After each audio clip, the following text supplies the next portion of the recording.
बिस्मिल्लाहिर्रहमानिर्रहीम।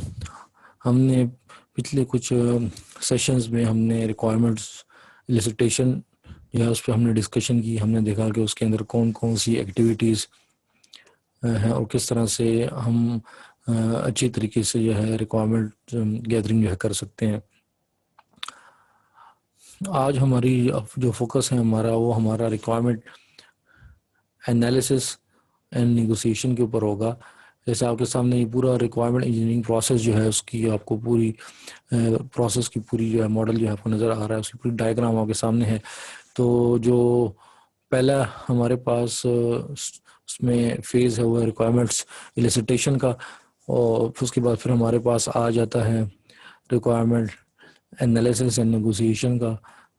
तो आज हमने इसमें डिस्कशन करनी है रिक्वायरमेंट एनालिसिस एंड नेगोशिएशन पे। रिक्वायरमेंट्स एलिसिटेशन के अंदर हमारे पास जब ये एक्टिविटी हमारे पास कंप्लीट हो जाती है तो हमारे पास एक ड्राफ्ट रिक्वायरमेंट्स जो है ना आ जाती हैं, ड्राफ्ट फॉर्म में रिक्वायरमेंट्स आ जाती हैं। एक आप कह सकते हैं कि एक ड्राफ्ट तैयार हो जाता है जो कि एक हमारे पास इनिशियल सेट ऑफ रिक्वायरमेंट्स होती हैं। हमारे पास रिक्वायरमेंट एनालिसिस एंड नेगोशिएशन अगर हम देख लें इसको, तो इसके अंदर हमारे पास इस एक स्टेप में एक फेज़ के अंदर आपको ये दो एक्टिविटीज़ आप देख सकते हैं, एक रिक्वायरमेंट एनालिसिस और साथ में है उसके नेगोशिएशन। ये दोनों एक्टिविटीज़ इसके अंदर हैं। बेसिकली ये दोनों एक्टिविटीज़ एक दूसरे के साथ इतनी रिलेटेड हैं, इस वजह से ये इसको एक फेज़ के अंदर ही इस दोनों को जो है रखा गया है। तो हम इसमें इस तरह से करेंगे कि हम इन दोनों को पहले हम डिस्कशन कर लेंगे एनालिसिस के ऊपर और उसके बाद फिर नेगोशिएशन के ऊपर। इससे ये फ़ायदा होगा कि हम अंडरस्टैंड कर सकेंगे एनालिसिस को भी ज़्यादा अच्छी तरीके से और नेगोशिएशन को। तो ये हमारे पास दोनों इंटरमिक्स एक्टिविटीज़ हैं क्योंकि ये बहुत रिलेटेड हैं। अच्छा, हमारे पास रिक्वायरमेंट एनालिसिस जो है उसका ऑब्जेक्टिव ये होता है कि हम जो हमारे पास इनिशियल सेट ऑफ रिक्वायरमेंट्स आई हैं रिक्वायरमेंट एलिसिटेशन स्टेज से, उसमें बेसिकली हमने एनालिसिस करके उसको चेक करके हमने उसके अंदर प्रॉब्लम्स को आइडेंटिफाई करना है। वो प्रॉब्लम्स क्या हो सकती हैं उसमें, जो हमारे पास हम बात करते हैं कि जी हम देखते हैं कि उनका एनालिसिस करके हम देखते हैं कि क्या ये रिक्वायरमेंट्स जो है ये इसके अंदर कोई ये कंप्लीट है कि नहीं, क्या ये रिक्वायरमेंट्स जो हैं ये कंसिस्टेंट हैं। तो ये मेनली हमारे पास ये दो इश्यूज हम इस पर ज़्यादा एम्फेसिस होता है। तो इसके अलावा हमारे पास ड्यूरिंग रिक्वायरमेंट एलिसिटेशन भी हमारे पास जब रिक्वायरमेंट इंजीनियर जो है वो एलिसिटेशन कर रहा होता है या रिक्वायरमेंट गैदरिंग कर रहा होता है, उस वक्त भी वो प्रॉब्लम जो हैं वो उसको उसका एनालिसिस साथ में कर रहा होता है। मतलब ये आप मॉडल देखें तो उसके अंदर आपको जो नज़र आएगा, तो ये दो डिफरेंट एक्टिविटीज़ हम अगर मॉडल की तरफ चले जाएं दोबारा, तो ये रिक्वायरमेंट इंजीनियरिंग प्रोसेस है। तो इसमें अगर आप देखें तो इसमें रिक्वायरमेंट स्टेशन है और फिर एनालिसिस है। लेकिन रिक्वायरमेंट एलिसिटेशन के दौरान भी जो है ना, जो एनालिस्ट है या रिक्वायरमेंट इंजीनियर है वो क्योंकि बहैसियत इंसान जब वो रिक्वायरमेंट गैदरिंग कर रहा है तो वहाँ पे भी वो मेंटली जो है वो एनालिसिस कर रहा होगा। तो ये भी है कि हमारे पास रिक्वायरमेंट एलिसिटेशन के दौरान भी रिक्वायरमेंट इंजीनियर जो है वो एनालिसिस जो है वो अब जब मेंटली वो जो है वो क्योंकि इंसान है तो वो जब गैदरिंग कर रहा है रिक्वायरमेंट के, तो वहीं पे जब उसकी वो सोचता है, उसको समझने की कोशिश करता है, तो वहाँ पे भी वो एनालिसिस कर रहा होता है। तो हम क्योंकि ये एक सोशल एक्टिविटी है और इसके अंदर ये काम जो है एक इंसान ने करना है, तो वो इस तरह से नहीं है कि एक एलिसिटेशन होगी तो उसके दौरान एनालिसिस नहीं होगा। नहीं, एलिसिटेशन हो रही है तो उस दौरान भी जो रिक्वायरमेंट इंजीनियर है वो एनालिसिस कर सकता है। अच्छा जी, फिर उसके बाद असल जो एक्चुअल एनालिसिस का फेज़ है उसमें जो रिक्वायरमेंट इंजीनियर है वो डिटेल एनालिसिस करेगा जब इनिशियल ड्राफ्ट बन जाता है, और उसके अंदर वो इनकम्प्लीट और सेट ऑफ रिक्वायरमेंट जो है बेसिकली आप कह सकते हैं कि जो हमारे पास ये जो ड्राफ्ट एनालिसिस होगा, ड्राफ्ट रिक्वायरमेंट्स होंगी, ये अभी कंप्लीट नहीं होंगी, ये इनकम्प्लीट सेट होगा। और अभी क्यों इनकम्प्लीट है कि अभी उसको स्टेक होल्डर के साथ उस पर डिस्कशन नहीं हुई। स्टेक होल्डर के साथ डिस्कशन हो जाएगी तो फिर हम उसको कहेंगे कि ये अभी फाइनल हो गया। तो इनिशियल ड्राफ्ट है, ये कंप्लीट ड्राफ्ट कंप्लीट अभी नहीं है, तो इस बेस यहाँ पे एनालिसिस होगा। और यहाँ पे आप देख सकते हैं इस ये एक स्पाइरल मॉडल है रिक्वायरमेंट जो एलिसिटेशन रिक्वायरमेंट इंजीनियरिंग जो है हमारे पास, उसके आप देख सकते हैं कि ये एक आइटरेटिव प्रोसेस है, क्योंकि हम जब इसका स्पाइरल मॉडल बनाते हैं तो इसमें स्पाइरल का मतलब ये है कि ये एक आइटरेटिव एक प्रोसेस है, इसमें एक्टिविटीज़ जो हैं वो आइटरेटिव हैं। ठीक है, तो इसमें आप देख लें तो हमारे पास जो रिक्वायरमेंट एलिसिटेशन है, फिर उसके बाद हमारे पास ड्राफ्ट स्टेटमेंट्स आ जाएंगी, रिक्वायरमेंट्स आ जाएंगी, फिर एनालिसिस होगा। एनालिसिस के बाद क्या होगा, उस रिक्वायरमेंट एनालिसिस के बाद हमारे पास रिक्वायरमेंट्स के अंदर प्रॉब्लम्स आइडेंटिफाई हो जाएंगी, और उसके बाद फिर नेगोशिएशन का स्टेप है, और फिर रिक्वायरमेंट डॉक्यूमेंट, और इस तरह से ये प्रोसेस चलता रहेगा। ठीक है, या जब तक कि हमारे पास एक रिक्वायरमेंट्स जो हैं जो स्पेसिफिकेशन ऐसे लेवल पे नहीं पहुंच जाएंगी कि एक्सेप्टेबल होंगी स्टेक होल्डर्स को। ठीक है, और एक एक्सेप्टेबल लेवल तक जो है वो एक डॉक्यूमेंट बन जाएगा, रिक्वायरमेंट डॉक्यूमेंट, उस वक्त तक ये प्रोसेस चलता रहेगा। अच्छा, अब रिक्वायरमेंट एनालिसिस जो हमारे पास एक्टिविटी है रिक्वायरमेंट एनालिसिस की, इसके ऊपर कुछ कमेंट्स हैं। जो एनालिस्ट होता है, ये रिक्वायरमेंट इंजीनियर होता है, वो क्या करता है, वो एनालिसिस को दौरान रिक्वायरमेंट डॉक्यूमेंट को रीड करता है, उसके अंदर प्रॉब्लम्स को हाईलाइट करता है, और फिर अगर उसमें जो प्रॉब्लम आइडेंटिफाई हो जाती हैं तो जब आगे फर्दर रिव्यू मीटिंग्स होंगी तो उसमें वो उस पर डिस्कशन होंगी। अब ये जो एक्टिविटी है रिक्वायरमेंट एनालिसिस, और ये काफ़ी एक्सपेंसिव एक्टिविटी है, टाइम कंज्यूमिंग है, तो इस वजह से एक्सपेंसिव भी है, क्योंकि इसके अंदर जो लोग इन्वॉल्व होंगे रिक्वायरमेंट इंजीनियर या एनालिस्ट हैं, वो जो हैं बड़े सीनियर लोग होते हैं और तो बड़ा एक्सपीरियंस होता है, तो इसी वजह से उनका जो टाइम है वो भी बड़ा कीमती होता है, तो इस वजह से उनका टाइम लेना, उनको काफ़ी ज़्यादा पे भी किया जाता है। तो ये एक्टिविटी जो है ये काफ़ी एक्सपेंसिव एक्टिविटी है रिक्वायरमेंट एनालिसिस।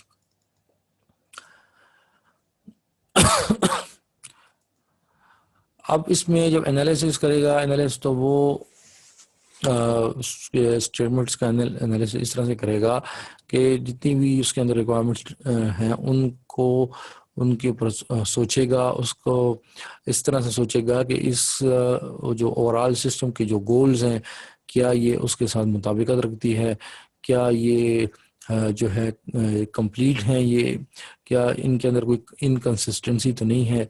ठीक है, डिफरेंट एस्पेक्ट्स वो ये जो एनालिसिस है ये उस एनालिस्ट की एक्सपीरियंस पे भी डिपेंड करता है। जितना ही ज़्यादा एक्सपीरियंस होगा एनालिस्ट का, और जितना ही ज़्यादा प्रोजेक्ट्स पे उसने काम किया होगा, उतना ही ज़्यादा अच्छी तरह से वो एनालिसिस कर सकेगा।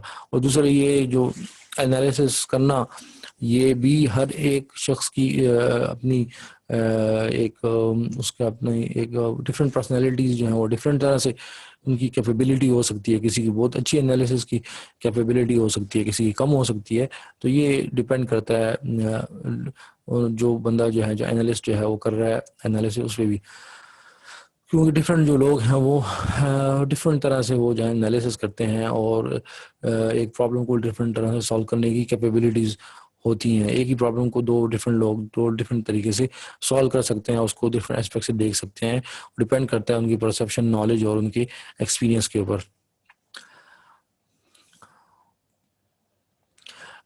ये जो एक्टिविटी हमारे पास एनालिसिस की एक्टिविटी, ये हमारे पास एक ऐसी स्ट्रक्चर ऑफ सिस्टमेटिक एक्टिविटी इसको नहीं बनाया जा सकता, क्योंकि ये हमारे पास ये काम एक इंसान ने करना है। तो वो इंसान जो है वो जो काम करते हैं उनको आप सिस्टमेटिक तो बना सकते हैं लेकिन एक हद तक। तो इस वजह से ये हमारे पास जो प्रोसेस है वो इतना स्ट्रक्चर या इतना सिस्टमेटिक नहीं होगा।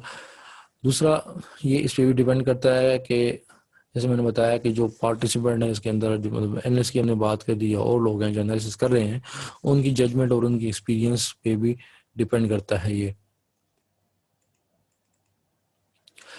रिक्वायरमेंट एनालिसिस की अभी हम स्टेजेस देखेंगे। उसके अंदर कुछ स्टेजेस हैं इसमें किस तरह से रिक्वायरमेंट एनालिसिस किया जाता है, और हर एक स्टेज में डिफरेंट काम होता है। जैसे हमारे पास आप देख रहे हैं इसके कि आपको नज़र आ रहा है, जो पहला स्टेज है नेसेसिटी चेकिंग, फिर है कंसिस्टेंसी और एंड कंप्लीटनेस चेकिंग, और फिर है हमारे पास फिजिबिलिटी चेकिंग। तो इन तमाम स्टेजेस है रिक्वायरमेंट एनालिसिस के।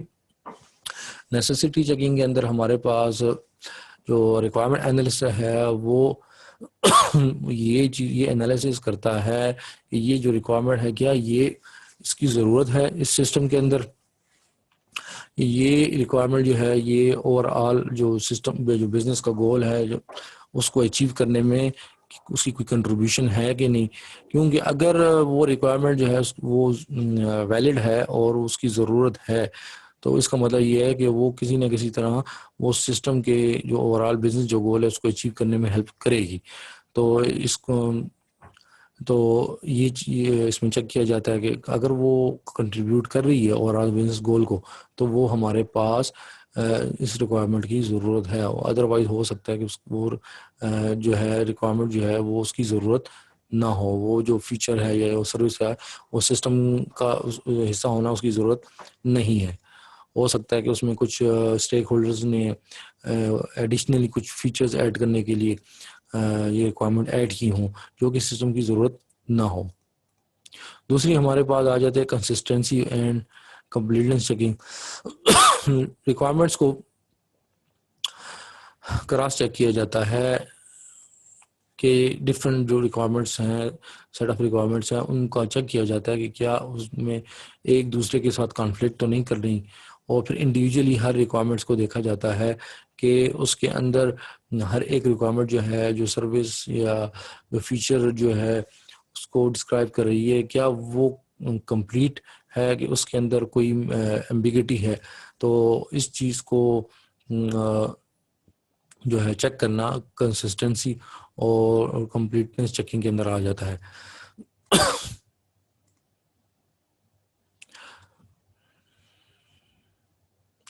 तो इसमें कंप्लीटनेस में आप ये भी चेक किया जाएगा कि कोई ऐसा कॉन्स्ट्रेंट या सर्विस जो कि सिस्टम की ज़रूरत है और अगर वो मिस हो गया तो वो भी हो सकता है, या अगर कोई एक सर्विस या कॉन्स्ट्रेंट जो है वो कम्प्लीटली डिफाइन नहीं किया गया, ठीक है, तो वो भी इसमें आ जाता है।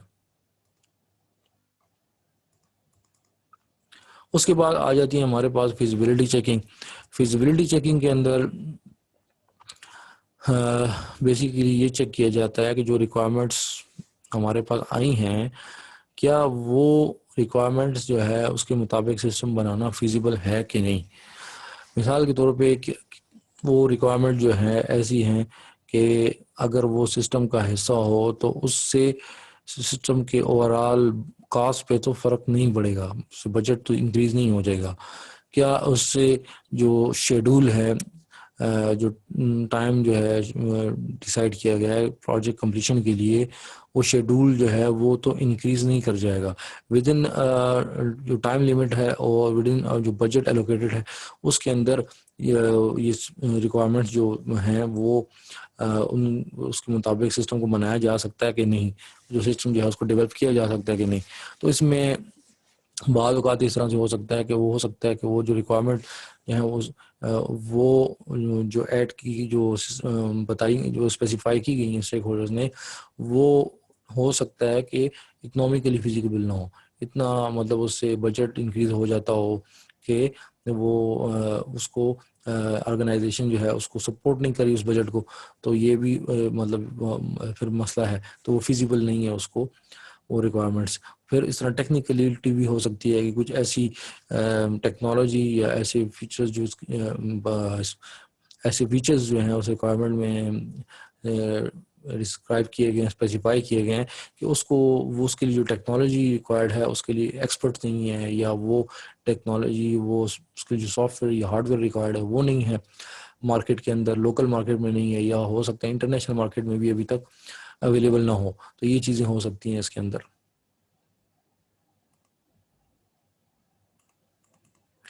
तो ये हमारे पास रिक्वायरमेंट एनालिसिस जो प्रोसेस हमने अभी देखा, तो उसके अंदर हमने जब नेसेसिटी चेकिंग की बात की, तो नेसेसिटी चेकिंग जब होगी तो उससे अगर हमारे पास कोई आइडेंटिफाई हो जाती है रिक्वायरमेंट्स, तो हमारे पास अननेसेसरी रिक्वायरमेंट्स का एक रिक्वायरमेंट्स आ जाएंगी। और अगर हमारे पास जब कंसिस्टेंसी और कंप्लीटनेस चेकिंग होती है, तो उसके बाद हमारे पास एक कन्फ्लिक्टिंग रिक्वायरमेंट्स का या इनकम्प्लीट रिक्वायरमेंट का सेट आ जाएगा। और अगर हमारे पास उसके बाद फिजिबिलिटी चेकिंग होती है, और फिजिबिलिटी चेकिंग के दौरान अगर कुछ हमारे पास रिक्वायरमेंट्स आइडेंटिफाई हो जाती हैं जो कि इनफिजिबल रिक्वायरमेंट्स हैं, तो वो उनका सेट हमारे पास आ जाता है। तो ये हमारे पास रिक्वायरमेंट एनालिसिस प्रोसेस। अब हमारे पास हमने रिक्वायरमेंट एनालिसिस की बात की। रिक्वायरमेंट एनालिसिस की कुछ टेक्निक्स हैं कि रिक्वायरमेंट एनालिसिस जब किया जाता है तो उसकी कुछ टेक्निक यूज़ की जाती हैं। उसमें हमारे पास जो एक टेक्निक है requirement analysis checklist. Basically analysis checklist जो है उसके अंदर एक लिस्ट ऑफ क्वेश्चंस होते हैं, और वो चेकलिस्ट जो है हर एक रिक्वायरमेंट को एसेस करने के लिए जो एनालिस्ट है उसको यूज़ करेगा। दूसरी हमारे पास है इंटरेक्शन मैट्रिसेस। इसको यूज़ करके जो एनालिस्ट है वो डिफरेंट रिक्वायरमेंट्स के दरमियान इंटरेक्शन को अंडरस्टैंड करेगा। अगर उनके दरमियान कोई कॉन्फ्लिक्ट आ रहा है या ओवरलैपिंग रिक्वायरमेंट्स हैं, मतलब मल्टीपल रिक्वायरमेंट्स स्टेटमेंट में एक ही चीज़ को डिफाइन किया गया है, तो वो डुप्लीकेशन हो जाएगी, तो उसको भी आइडेंटिफाई किया जा सकेगा इंटरेक्शन मैट्रिसेस से। तो हम आगे देखेंगे एनालिसिस चेकलिस्ट को, कि एनालिसिस चेकलिस्ट जो है वो किस तरह से उसके अंदर किस तरह से कि उसको यूज़ करके रिक्वायरमेंट एनालिसिस किया जाता है। तो एनालिसिस चेकलिस्ट के अंदर हमारे पास हर एक रिक्वायरमेंट जो है, हमारे पास जो चेकलिस्ट होगी उसके अंदर हो सकता है 10 चेकलिस्ट आइटम हो या 15 हो या 20 हो, ठीक है। तो उसके लिहाज से जो है फिर हर एक रिक्वायरमेंट के ऊपर उन चेक लिस्ट को मैच करके चेक किया जाएगा।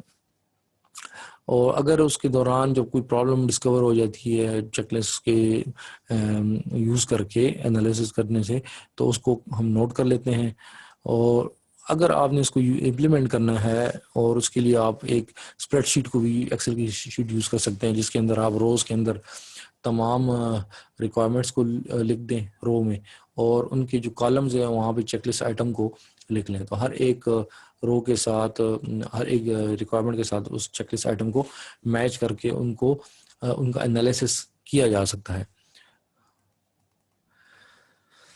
अच्छा, इसमें हमारे पास ये चेकलिस्ट जो एनालिसिस चेकलिस्ट जो टेक्निक है वो बहुत ज़्यादा यूज़फुल इसलिए है कि अगर इसको हम यूज़ करेंगे तो इसमें एक तो हमारे पास अगर हम इसको नहीं यूज़ करते, और एनालिस्ट जो है वो हर एक रिक्वायरमेंट का एनालिसिस करता है, और उसमें वो हो सकता है कि वो भूल जाए कुछ रिक्वायरमेंट्स के अंदर कुछ चेक्स को चेक अगर वो आइडेंटिफाई करना चाहता है, तो इससे ये फ़ायदा होगा कि ये चेकलिस्ट होगी, और हर एक चेकलिस्ट को के अंदर जो आइटम्स है उसको हर एक रिक्वायरमेंट के साथ रिक्वायरमेंट को लेके एनालिसिस किया जाएगा।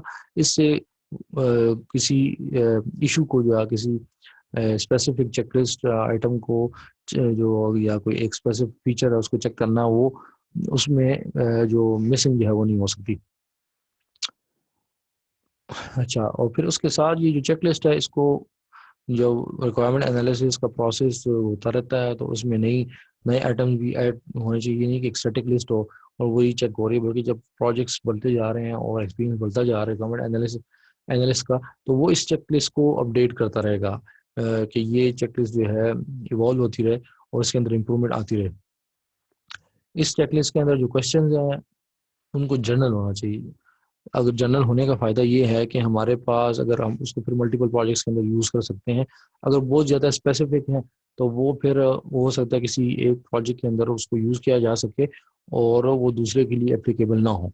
तो डिपेंड करता है, बाद औक़ात हो सकता है कि ऐसी ज़रूरत हो तो उसमें हमें उस प्रोजेक्ट के लिए स्पेसिफिक टाइप के क्वेश्चन ही बनाने पड़े। तो ये वेरी करता है प्रोजेक्ट टू प्रोजेक्ट की जो चेकलिस्ट है वो किस तरह से बनाई जाए।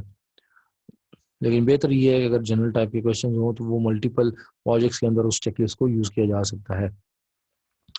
चेकलिस्ट जो है उसके अंदर 10 से ज़्यादा आइटम नहीं होने चाहिए, क्योंकि फिर उसको चेक करना जो है, और अगर आपका रिक्वायरमेंट्स हैं और अगर आप, क्योंकि हर 10 आइटम्स है तो हर 10 आइटम्स को हर एक रिक्वायरमेंट के साथ, फॉर एग्जांपल हमारे पास 10 रिक्वायरमेंट्स हैं और चेकलिस्ट के अंदर 10 आइटम्स है, तो हमें 10 आइटम्स को पहली रिक्वायरमेंट के साथ 10 टाइम चेक करना पड़ेगा, फिर उसी 10 आइटम को दूसरी रिक्वायरमेंट के साथ। तो ये 10 रिक्वायरमेंट्स की बात करूँ, अगर इससे भी ज़्यादा बढ़ जाए तो फिर ये और भी कॉम्प्लेक्स हो जाएगा इसको प्रोसेस को परफॉर्म करना। फर्दर हम एक एग्जांपल देखते हैं चेकलिस्ट की, कि हमारे पास किस तरह एनालिसिस चेकलिस्ट होती है, उसके अंदर कौन से आइटम होते हैं और उसको किस तरह से चेक किया जाता है।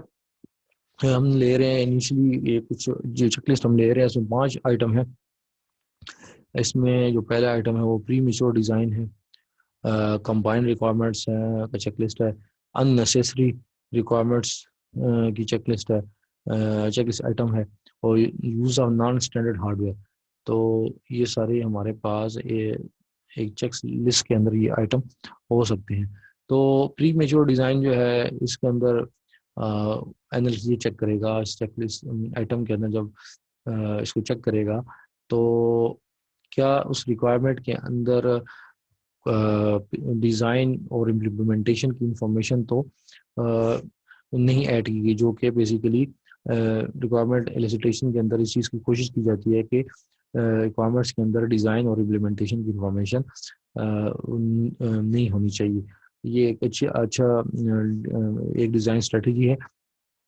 लेकिन अगर बाद औक़ात कुछ कंस्ट्रेंट इस तरह से हैं कि ऑलरेडी जो एनवायरनमेंट है उसके लिहाज से इम्प्लीमेंटेशन टेक्नोलॉजीज़ के बारे में उसको उसकी इंफॉर्मेशन उसमें डाली जा सकती है, लेकिन अदरवाइज़ इसको अवॉइड करना चाहिए। दूसरी जो चेकलिस्ट आइटम है वो कंबाइंड रिक्वायरमेंट्स।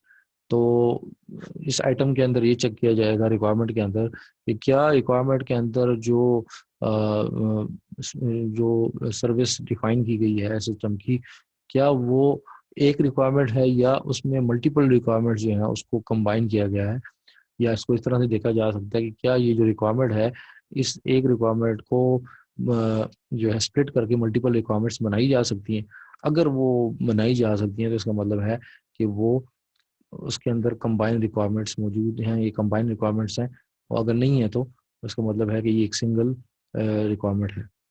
तो ये दूसरा चेक लिस्ट आइटम हो गया जिसके अंदर ये चेक किया जाएगा कि रिक्वायरमेंट्स जो है वो कम, इसमें मल्टीपल, एक ही रिक्वायरमेंट के अंदर मल्टीपल रिक्वायरमेंट्स को कंबाइन तो नहीं किया गया। दूसरा जो तीसरा हमारे पास चेकलिस्ट आइटम है वो है अननेसेसरी रिक्वायरमेंट्स। इसके अंदर हमने जैसे पहले भी बात की कि गोल बिल्डिंग की जैसे होती है कि कुछ स्टेक होल्डर्स जो हैं ऐसे सर्विसेज और रिक्वायरमेंट्स को जो है ना वो बता देते हैं कि जो कुछ सिस्टम का हिस्सा होना उसकी ज़रूरत नहीं होती, बल्कि उसकी ज़रूरत सिस्टम की नीड नहीं होती, और वो एडिशनल फीचर्स जो है ना वो स्टेक होल्डर जो है वो स्पेसिफाई कर देते हैं। तो ये चेक करना कि क्या ये रिक्वायरमेंट नेसेसरी है ओवरऑल सिस्टम का जो गोल है उसको अचीव करने में, या इसकी ये एक एडिशनल फीचर है। फिर use of non standard hardware, fourth जो चेकलिस्ट आइटम था कि रिक्वायरमेंट में चेक करना कि क्या ये रिक्वायरमेंट जो है इसके अंदर कोई नॉन स्टैंडर्ड हार्डवेयर या सॉफ्टवेयर उसके बारे में तो मतलब ऐसी रिक्वायरमेंट तो नहीं है कि जिसके अंदर कोई नॉन स्टैंडर्ड हार्डवेयर या सॉफ्टवेयर की ज़रूरत है। तो अगर इसकी ज़रूरत है तो फिर उसको जो है चेक किया जाएगा कि क्या वो जो रिक्वायरमेंट है उसके अंदर जो हार्डवेयर या सॉफ्टवेयर है वो मार्केट में अवेलेबल है कि नहीं। अगर इस तरह की कोई बात है तो उसको फिर आइडेंटिफाई किया जाएगा।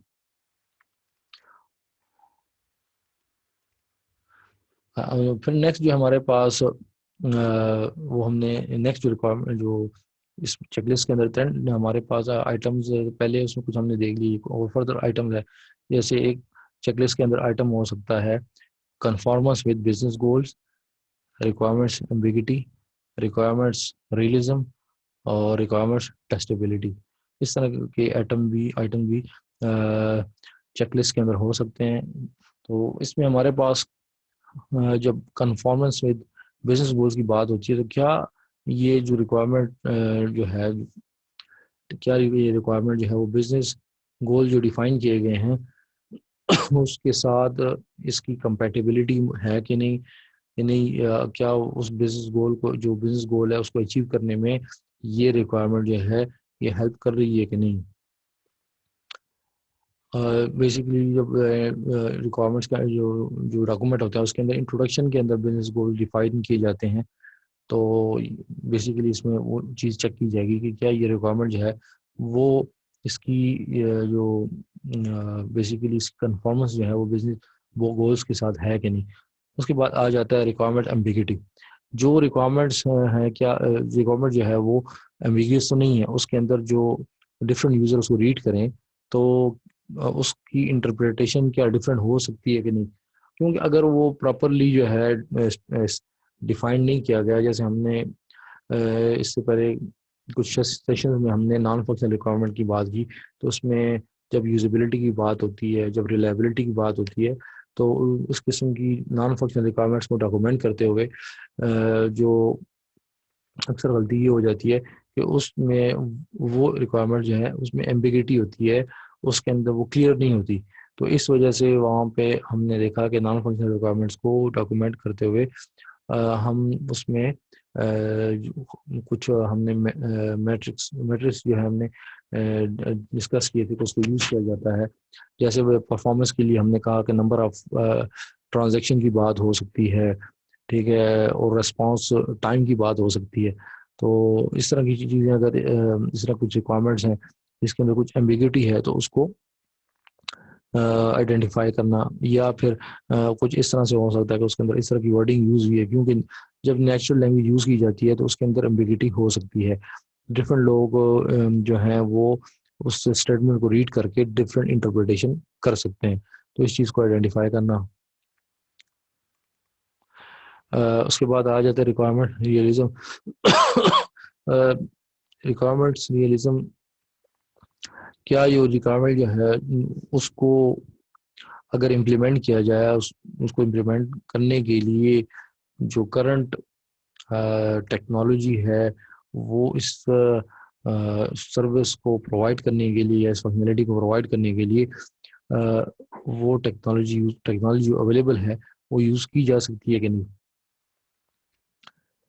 क्योंकि हमारे पास बाद औक़ात ऐसी चीज़ें हो सकती हैं, ऐसी रिक्वायरमेंट हो सकती हैं कि जिनके लिए जो कि उसकी सपोर्ट जो है वो टेक्नोलॉजी के अंदर अवेलेबल ना हो, तो इसको चेक करना। फिर रिक्वायरमेंट्स टेस्टेबिलिटी, क्या इन रिक्वायरमेंट्स जो हैं वो टेस्टेबल हैं, और क्या टेस्ट इंजीनियर्स जो हैं इन रिक्वायरमेंट्स को के लिए टेस्ट केसेस बना सकते हैं और उसको चेक कर सकते हैं कि वो रिक्वायरमेंट जो हैं जो यूज़र ने डिफाइन की थी या स्टेक होल्डर से ली गई थी, तो उसको जो उनकी जो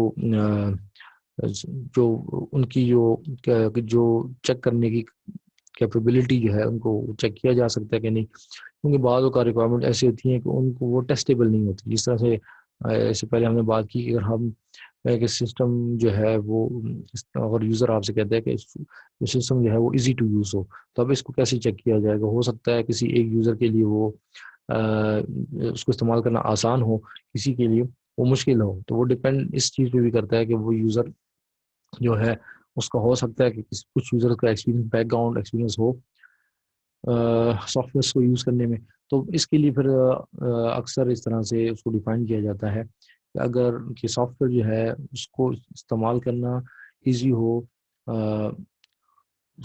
उसको इस तरह से आप डिफाइन कर सकते हैं कि अगर यूज़र को 2 वीक्स की ट्रेनिंग दी जाए तो यूज़र जो है उस सॉफ्टवेयर के मेन फीचर्स को आसानी से यूज़ कर सके।